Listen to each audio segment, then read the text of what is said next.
Hello, my dear students. Today we shall read infinitive. आज हम infinitive का प्रयोग समझेंगे कि infinitive का प्रयोग करके हम सिंपल सेंटेंस कैसे बना सकते हैं।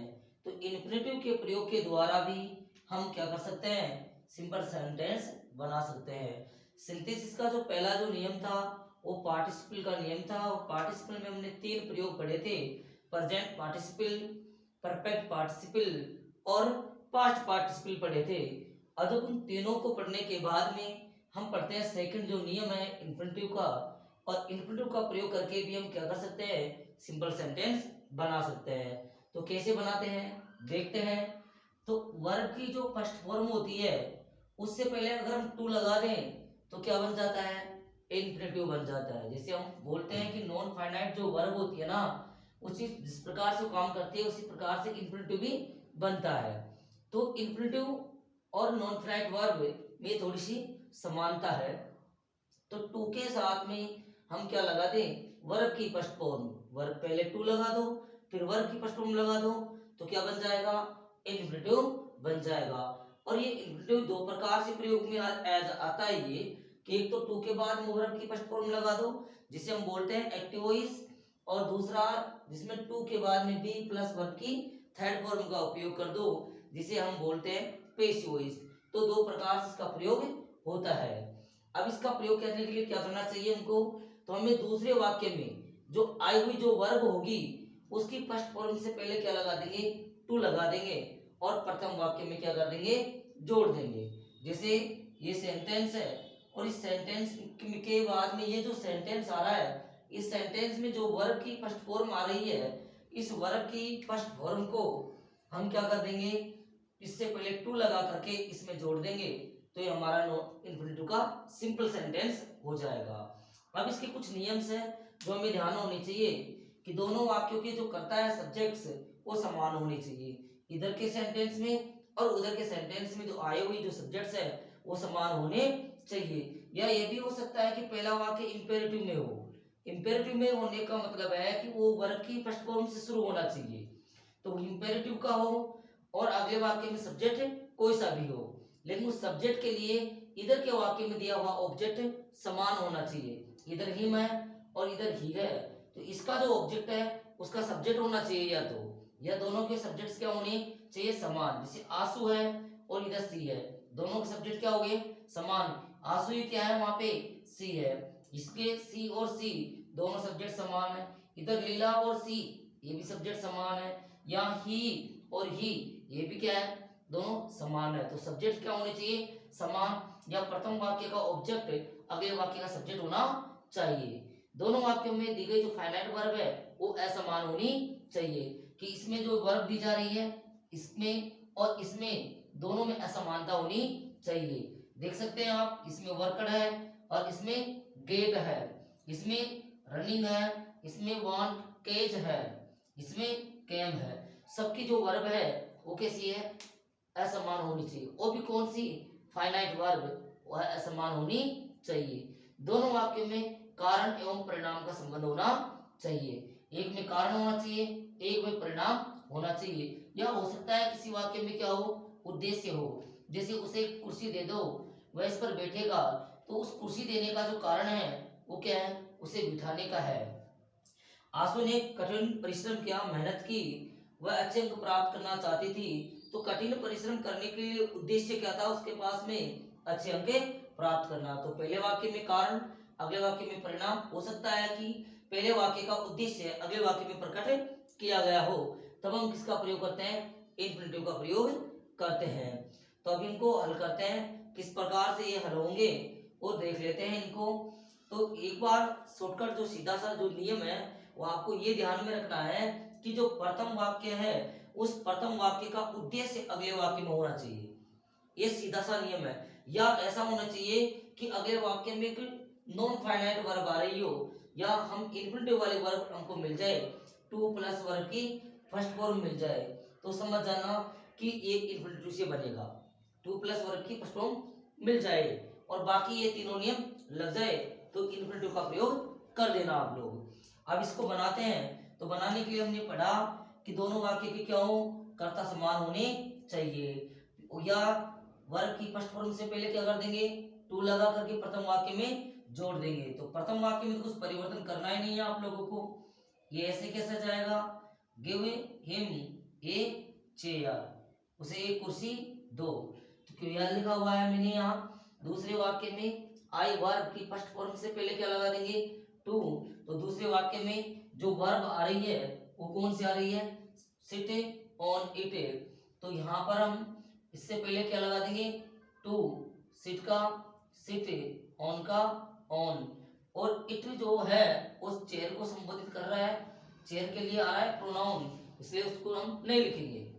यह देखते हैं Ashu worked hard, she wanted to get good marks. तो इसको तुम्हें ऐसे कैसे लिख देंगे कि आशु वर्कड हार्ड, ये हमने लिख दिया। दोनों सब्जेक्ट समान है, कोई दिक्कत नहीं है। अलग अलग फाइनाइट वर्ब है, कोई दिक्कत नहीं है। अब टू प्लस वर्ब की फर्स्ट फॉर्म आ रही है, या टू के बाद जो क्रिया आ रही है वर्ब की फर्स्ट फॉर्म में, उसको हम इसमें जोड़ देंगे। तो क्या रहा अपने पास में, टू गेट गुड मार्क्स, अच्छे अंक प्राप्त करने के लिए। आप सोच रहेंगे सर कि यहाँ पर भी तो वर्ब है और ये भी वर्ब है, आपने उसी को क्यों लिखा, इसको क्यों नहीं लिखा। तो मैंने लिखा है कि अगले वाक्य में, दूसरे वाक्य में आई वर्ब की फर्स्ट फॉर्म, दूसरे वाक्य में आपको वर्ब की फर्स्ट फॉर्म भी मिलेगी और उसी से पहले आपको टू लगाना है, जबकि ये कौन सी वर्ब है, वर्ब की सेकंड फॉर्म है, इसलिए इसे न लिख करके हम इसे लिखते हैं। She is running fast, she wants to catch the train. तो पहला सेंटेंस ऐसे कैसे, she is running fast, she is running fast, पहला लिख दिया। दोनों सब्जेक्ट समान थे हमारे पास में। अगले वाक्य में वर्ब की फर्स्ट फॉर्म कौन सी आ रही है, कैच, तो उससे पहले टू लगा देंगे, टू कैच द बस। तो इस प्रकार से ये हमारे दोनों एग्जाम्पल क्या हो जाते हैं, हल हो जाते हैं। हमने देखा दोनों वाक्यों में सब्जेक्ट समान थे, दोनों वाक्यों में क्या थी, वर्ब असमान थी। वर्ब कौन सी, फाइनाइट वर्ब, वो कैसी थी, असमान थी। हमने प्रथम वाक्य का जो उद्देश्य अगले वाक्य में प्रकट किया गया था और जहां से उसका उद्देश्य शुरू हो जाता है, उस उद्देश्य को इसमें जोड़ दिया जाता है टू लगा करके। या यूं कहें कि अगले वाक्य में वर्ब की जो फर्स्ट फॉर्म आती है उससे पहले हम टू लगा देते हैं और बाकी सेंटेंस में ऐसे कैसे जोड़ देते हैं। यहाँ आ जाइए, लीला कैम हेयर, दोनों वाक्यों में सब्जेक्ट समान है, लीला और सी। तो लीला कैम हेयर, आगे जाते हैं तो वर्ब की फर्स्ट फॉर्म कहाँ मिलती है हमें, टू के बाद, टू सी हर सिस्टर, हम इसे ऐसे कैसे जोड़ देंगे और ये इंफिनिटिव वाला सेंटेंस बन जाएगा, टू सी हर सिस्टर। इसे देखते हैं, he wanted to educate his sons, he sent them to America। यहाँ देखो दोनों सेंटेंस में अंतर है। उसने, वह चाहता था अपने पुत्रों को एजुकेट करना, शिक्षित करना चाहता था, उसने उनको अमेरिका भेज दिया। ये इस सेंटेंस का उद्देश्य उसमें प्रकट किया गया है, लेकिन सेंटेंस को उसको पेश की तरह लिखा गया है। तो यहाँ हम to plus be plus verb की थर्ड फॉर्म का प्रयोग करेंगे। अर्थ करो इसको, और अर्थ से ये सेंटेंस बैठ सकता है, ऐसे समझ में नहीं आएगा। वह अपने पुत्रों को एजुकेट करना चाहता था, इसलिए उसने उनको कहाँ भेजा, अमेरिका भेजा। तो यहाँ हम भेजने वाला जो व्यक्ति है वो सब्जेक्ट दोनों में क्या है, समान है। वर्ब भी कैसी है, असमान है, वर्ब भी कैसी है, असमान है। लेकिन हमको पता है कि टू प्लस वर्ब की फर्स्ट फॉर्म तो हम अगले वाक्य में लिखते हैं, टू प्लस वर्ब की फर्स्ट फॉर्म तो अगले वाक्य से लिख के लाते हैं। इसको उधर भेजेंगे, उसको इधर लेके आएंगे, तब जाकर की क्रिया उधर चली जाएगी। तो यहाँ लिखते हैं इसका आंसर में ही सेंट का सेंट। अब यहाँ देम से तात्पर्य कौन है, देम से तात्पर्य हिज सन्स से, तो यहाँ देम की जगह हिज सन्स, ही सेंट हिज सन्स, उसने अपने पुत्रों को भेजा, टू अमेरिका, अमेरिका भेजा, उसने अपने पुत्रों को अमेरिका भेजा। इसको हमने ऐसे कैसे लिख दिया, देम को चेंज करना अनिवार्य था क्योंकि देम किसके लिए आ रहा था, इट सन्स के लिए आ रहा था, तो यहाँ इट सन्स लिख दिया अमेरिका। अब इसको उधर भेज रहे हैं हम, ठीक है ना, इसको उधर भेज रहे हैं क्योंकि इसका उद्देश्य हालांकि इधर है, लेकिन अगर उधर भेजेंगे तो इसको है ना चेंज करना पड़ेगा हमको पैसिव वॉइस में। तो क्या हो जाएगा टू, और जब फिर टू के बाद में पैसिव वॉइस में बी, और वर्ब की थर्ड फॉर्म एजुकेट की एजुकेटेड। अब बात कर लो साहेब, समझ जाओगे आप। उसने अपने पुत्रों को अमेरिका भेजा टू बी एजुकेटेड, शिक्षित होने के लिए।